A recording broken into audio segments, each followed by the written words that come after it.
Hey guys, what's up? So, I'm here with a review of an American cult supernatural horror B movie from 1977 from director George Barry, and this is the only film he's ever directed. And tonight's movie is Deathbed, the Bed That Eats. Now, before I say anything else, I Halloween party. That's why there's scars and stuff on my face. Second of all, I'm trying to do kind of a theme month for November since I do the October of horror. I kind of wanted to do one, and I thought of an idea for it, and I'm gonna try it out. It might not go through perfectly, but it's gonna be called Remember November. Obviously based on the um I guess poem or limerick. Remember the 5th of November, the gunpowder treason and plot. I do not know the reason why the gunpowder treason should ever be forgot. For those of you who don't know, that's the thing for Guy Fawkes Day, November 5th. So I figured for this month I'd cover films that are very memorable, or at least try to cover nothing but films that are very memorable in the sense that they have a unique plot point, or they're about something really ridiculous, or just that the title really jumps out at you. So I decided to start off with this month with a movie that was shelved for almost 26 years before it actually got released in 2004. And the director even claims that he had completely forgotten that he made the film. And it's a film about a bed possessed by a demon, and it eats people. If it wasn't already kind of obvious from the title. So the film opens with a blank screen and what sounds like someone eating an apple for about a minute. And we get an introduction that says breakfast.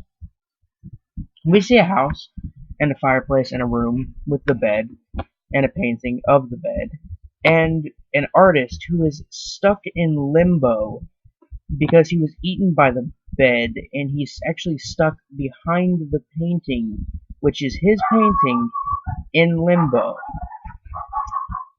Kind of hard to explain in words. So, a young couple comes into the place. They get on the bed and they want to have sex, and they can't get into the house at first. And then the door to the room that has the bed, and it opens magically. They go inside and, decide to get ready. So, as they're making out on the bed starts to eat their chicken, which they brought with them, an apple, and a bottle of wine, which they had all these things they brought with them. The bed then proceeds to eat the couple,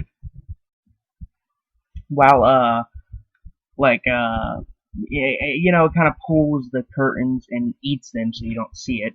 All you really see is, a little blood get on the floor. So they finally get a title screen and then shots of the bed at different angles,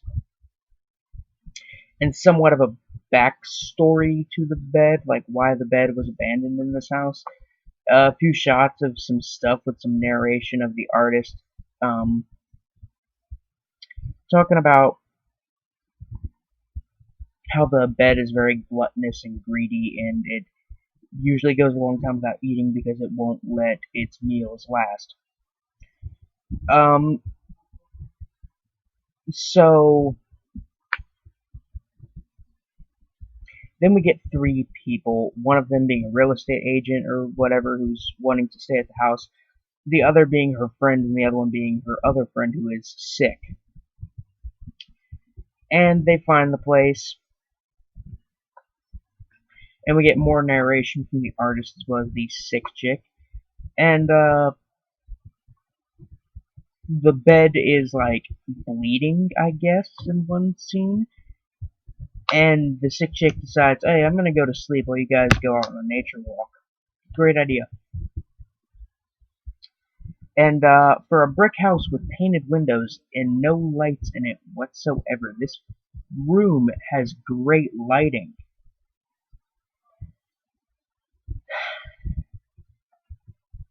So, we get some tits while the other two are out walking, and this guy is looking for the sickly chick who apparently ran away, I guess.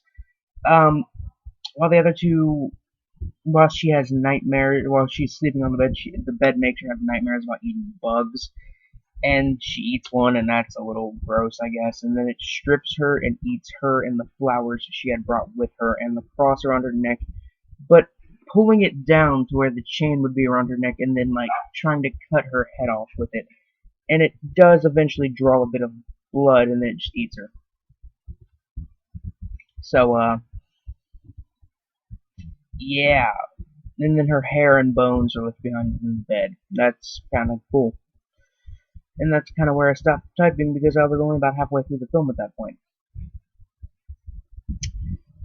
Deathbed, the Bed That Eats, is most definitely a very entertaining, not entertaining, but definitely a unique, interesting film to watch. The acting and writing are laughable, but the thing is, they're so laughable they aren't funny. Um, they aren't particularly funny. The lighting is pretty bad. I mean, there's a scene in the beginning where where the young couple is outside, and you can barely see like their faces or anything, and then you see them inside this brick building that the bed is in that has like one window and it's painted, and it is bright as day. Even though it's broad daylight outside and we can barely see them outside, but inside it's perfect. Um, the camera work is pretty good. Not many cool, doesn't have really cool cinematography, so, you know. The music is all cheap stock music, so yeah, it's not that good. Um, Sound mix is pretty decent. The characters really flat and boring. A couple like one or two can get kind of annoying. The effects are pretty cool though. Uh, I mean, I wouldn't say this film is worth multiple viewings. Two at the most, maybe. Really, I mean, it's a pretty cool film the first time around.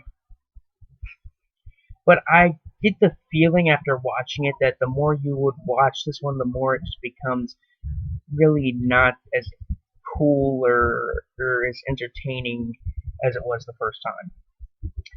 The film's also kind of surreal, and I have a feeling that if this film was actually released like full on in the 70s, it probably would have became a really big midnight movie like El Topo, Eraserhead, or Pink Flamingos, or Rocky Horror Picture Show.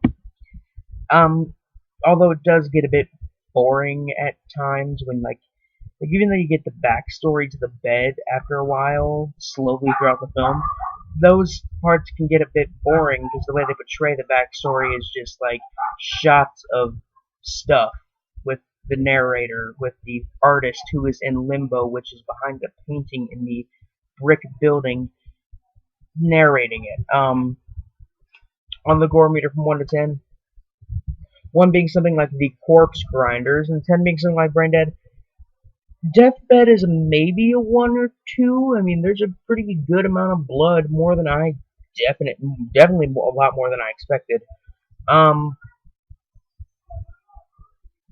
I mean, like I said before, I'd say it's at least worth one watch if you're interested. And it's not particularly my cup of tea. I mean, I'll stick with other 70s midnight movies and B movies. 3.5 out of 5 stars. I'd give this one. Anyway, guys, I'm Biscuit Boo 69. The links to the Facebook page, Tumblr, Twitter, everything is in the description below. The link to Rotten Cotton, where I get my horror T-shirts, is in the description below.